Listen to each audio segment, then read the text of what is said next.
বিলুপ্তির পথে মুর্শিদাবাদের বহরমপুর থানার অন্তর্গত শশাঙ্কের রাজধানী কর্ণ সুবর্ণ। বর্তমানে হয়তো অনেকের কাছে এখনও অজানা এই গুরুত্বপূর্ণ ঐতিহাসিক স্থানের ইতিহাস। কর্ণ সুবর্ণ ছিল একসময় বাংলার প্রথম স্বাধীন শাসক শশাঙ্কের রাজধানী। 606 থেকে 637 খ্রিস্টাব্দ। সপ্তম শতকের চৈনিক পরিব্রাজক হিউয়েন সাংয়ের ভ্রমণ বৃত্তান্ত জিউজিতে কিলন সুফালান হিসেবে এর উল্লেখ পাওয়া যায়। মুর্শিদাবাদের ঐতিহাসিক স্থান কর্ণ সুবর্ণ একসময় ছিল শশাঙ্কের রাজধানী। সেই কর্ণ সুবর্ণ আজ বিলুপ্তির পথে।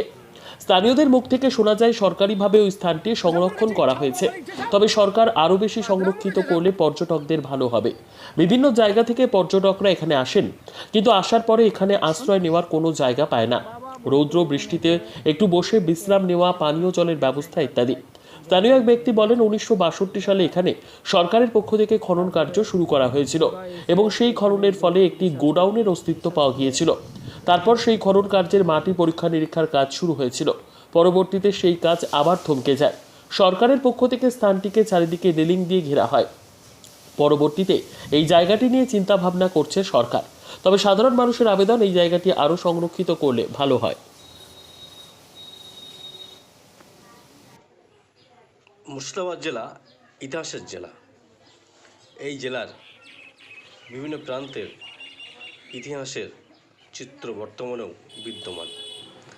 আমরা এই নবাবের জেলার সবাই হাজারদুয়ারিকেই এক নামে চিনি, কিন্তু এই জেলায় একজন স্বাধীন রাজা শশাঙ্ক রাজত্ব করেছিলেন এবং তার রাজধানী ছিল মুর্শিদাবাদের কর্ণ সুবর্ণ এলাকায়।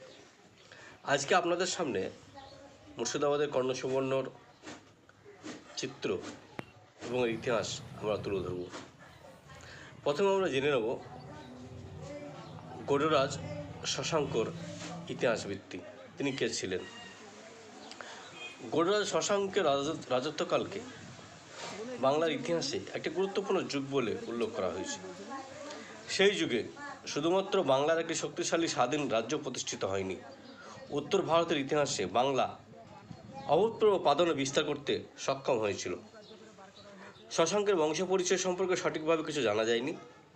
শশাঙ্ক নরেন্দ্রগুপ্ত, নরেন্দ্রাদিত্য ইত্যাদি উপাধি নিয়েছিলেন বলে জানা যাচ্ছে।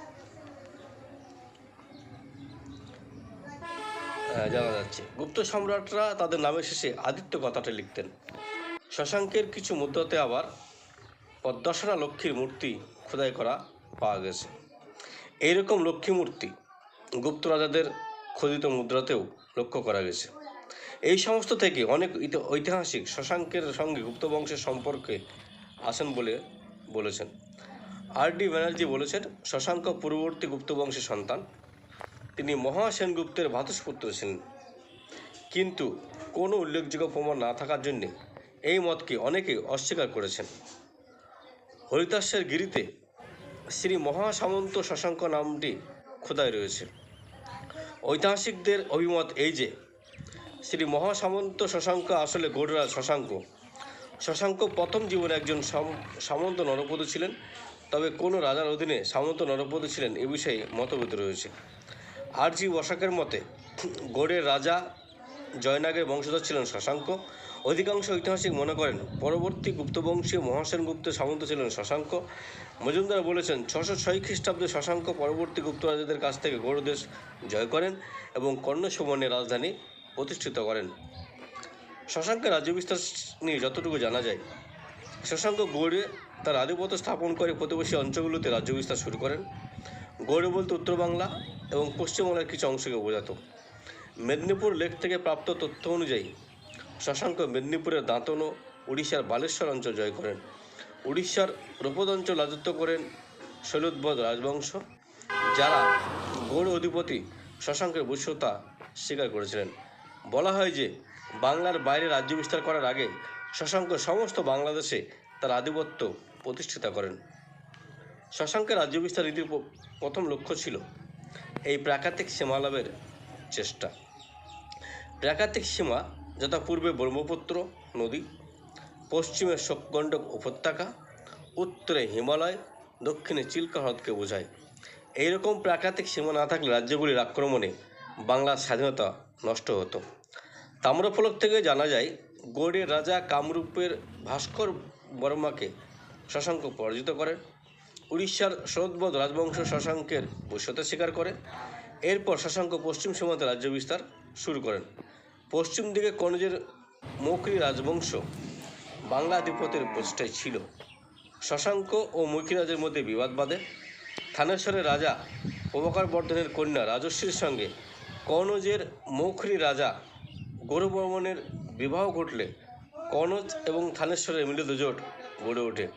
এই জোটের ফলে শশাঙ্ক বিপন্ন হয়। শশাঙ্ক মালব্যের রাজা দেবগুপ্তের সঙ্গে মিত্রতা স্থাপন করেন। এই জোট গড়ার পর শশাঙ্ক পশ্চিম দিকে অগ্রসর হন। তিনি বারাণসী পর্যন্ত গঙ্গার উপকূল দখল করেন। গাঙ্গেয় উপত্যকা নিয়ে নিজ প্রতিষ্ঠায় প্রতিষ্ঠিত করেন। এই সময় প্রভাকর বর্ধনের মৃত্যু ঘটলে তার জামাতা কনৌজের গৌরবর্মন মৌখরী বেশ কিছুটা বিচ্ছিন্ন হয়ে যায়। এই পরিস্থিতিতে শশাঙ্ক ও দেবগুপ্ত কনৌজকে আক্রমণ করেন এবং গৌরবর্মনকে নিহত করেন এবং তার পত্নী রাজশ্রীকে বন্দী করেন। প্রভাকর বর্ধনের জ্যেষ্ঠ পুত্র রাজ্যবর্ধন মালব্যের রাজা দেবগুপ্তকে পরাজিত করেন, কিন্তু শশাঙ্কের হতে রাজ্যবর্ধন নিহত হলে রাজ্যবর্ধনের মৃত্যু নিয়ে ঐতিহাসিক মহলে বিতর্ক রয়েছে। হর্ষবর্ধনের সভাকবি বাণভট্ট এবং চীনা পরিব্রাজক হিউয়েন সাংয়ের রচনা থেকে জানা যায় যে শশাঙ্ক বিশ্বাসঘাতকতা করে রাজ্যবর্ধনকে হত্যা করেন। কিন্তু একথা মনে রাখতে হবে যে বাণভট্ট ছিলেন শশাঙ্কের অন্যতম শত্রু হর্ষবর্ধনের সভাকবি এবং হিউয়েন সাং হর্ষবর্ধনের পৃষ্ঠপোষকতা গ্রহণ করেন। ঐতিহাসিকদের মতে বাণভট্টকে এবং হিউয়েন সাংয়ের লেখনী অত্যধিকভাবে শশাঙ্কের বিরুদ্ধে বিদ্বেষ এবং হর্ষের পক্ষে প্রশংসাপূর্ণ। সমকালীন গবেষকদের মতে তথ্য প্রমাণ থেকে একথা সঙ্গত যে শশাঙ্কের আক্রমণে রাজ্যবর্ধনের মৃত্যু ঘটে। হর্ষবর্ধনের মৃত্যুর পর তার ভ্রাতা হর্ষবর্ধন শশাঙ্কের বিরুদ্ধে যুদ্ধ ঘোষণা করেন।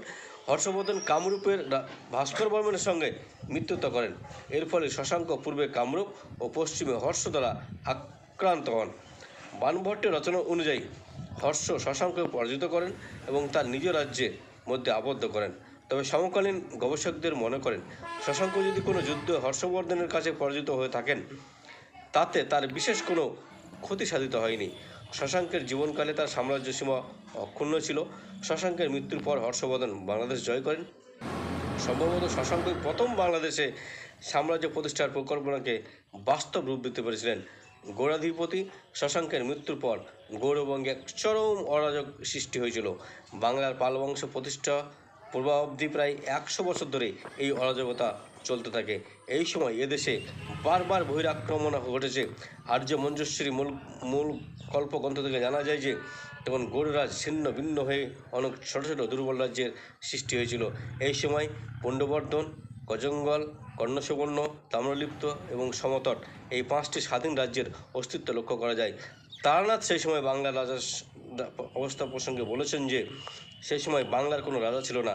প্রত্যেক ক্ষত্রিয়, ব্রাহ্মণ, সামন্ত নিজ নিজ এলাকায় স্বাধীনভাবে রাজত্ব করতেন। ফলে জনসাধারণের দুর্দশার অন্ত ছিল না। বাংলার এই অবস্থাকেই সবাই ব্যঙ্গ করে গৌড়তন্ত্র বলতেন। শশাঙ্কের মৃত্যু ও পালবংশের অভ্যুত্থানের মধ্যবর্তী সময় বাংলায় যে অরাজকতার অবস্থা চলেছিল, সমসাময়িক লিপি এবং কাব্যে তাকে মাতসনায় বলে বলা হয়েছে। পুকুরে বড় মাছ যেমন ছোট মাছকে নির্বিচারে গ্রাস করে, তেমনি অরাজকতার সুযোগে বাংলাদেশের সবল দুর্বলদের উপর অত্যাচার ও শোষণ চলত।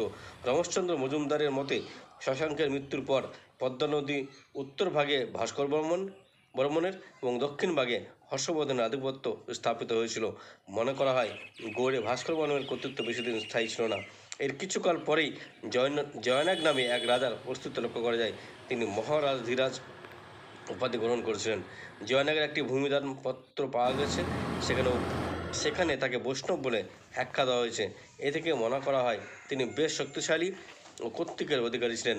অনুমান করা হয় বর্তমান বীরভূম, বর্ধমান, মুর্শিদাবাদ এবং নদিয়া এলাকা তার রাজ্যের অন্তর্ভুক্ত ছিল।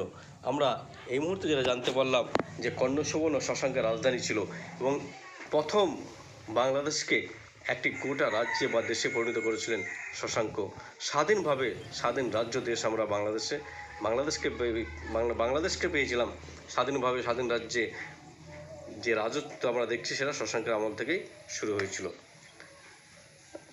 কিন্তু সেই শশাঙ্কের রাজধানী কর্ণসুবর্ণ আজকে একেবারে অবহেলিত। সুষ্ঠুভাবে পানীয় জলের ব্যবস্থা নেই, সেখানে কোনো রক্ষণাবেক্ষণ আমরা